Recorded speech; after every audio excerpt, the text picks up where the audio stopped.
Hey there, this is the one Boom, and welcome to I Need a Weapon. In this series, you guys leave me classes down in the comment section below, and I use them and scrutinize them on a scale of 1 to 10. So today our class comes from Vizik, and he wanted us to use the Karma 45. He said he would prefer it if I used the Kismet variant. Here's a fun fact you can wow your Call of Duty friends with. Kismet means destiny or fate. Cool, right? Alright, you crazy kids, let's get into the class. He wanted me to use the Foregrip, Quick Draw, and Stock, perks Tier 1 Ghost and Dexterity, and Tier 2 Scavenger, and for Tier 3 Dead Silence. He also wanted me to use Synaptic with Rewind and Combat Burst or Rushdown. I decided to go with Rushdown because I've never used it before, and so the gameplay you're seeing here is like my third match ever using it. He basically says this is an aggressive class that's great for head-on-head, one-on-one gunfights, and that if you ever come across more than 2 opponents, you should use Rewind to get out of there. And this is what I'm going to focus on in this video. This is a very aggressive rushing class. This is about going balls to the wall, getting in people's faces, mowing them down with the Karma, and I guess I do have to structure this like my other episodes. Let's first talk about the Karma here. The Karma is a great versatile SMG. Although the aim assist range on the SMGs in Infinite Warfare is a little low, meaning you're not going to get a lot of mid-range kills, but he did compensate for that with the Foregrip and Stock.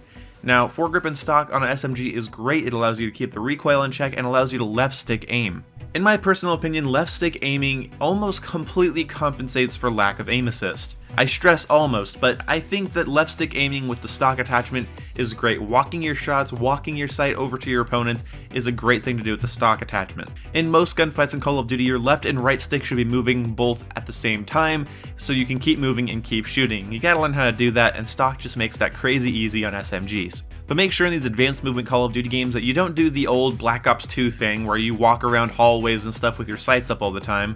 I guess that's just any game that's ever had Stock or Stalker. It's a bad idea in advanced movement Call of Duty because people are going to be jumping all over your sights. You want to have your hip fire reticule right over where enemy's head would be, and then when they come around you can react to them instead of having to correct, because I guarantee you someone's going to slide or jump or just run hella quick past your sights, so don't walk around with your sights up when using Stock.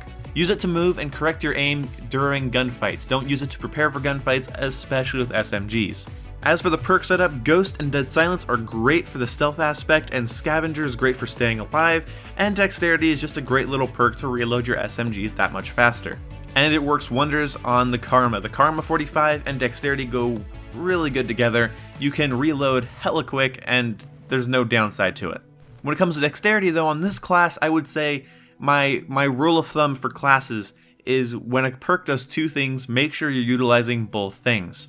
Dexterity allows you to swap weapons and reload faster, and you don't have any secondary, which isn't a big deal. It's great for picking up weapons off the ground, so it's not a huge deal, but this is just a rule of thumb. If a perk does 2 things, make sure that you're utilizing both aspects.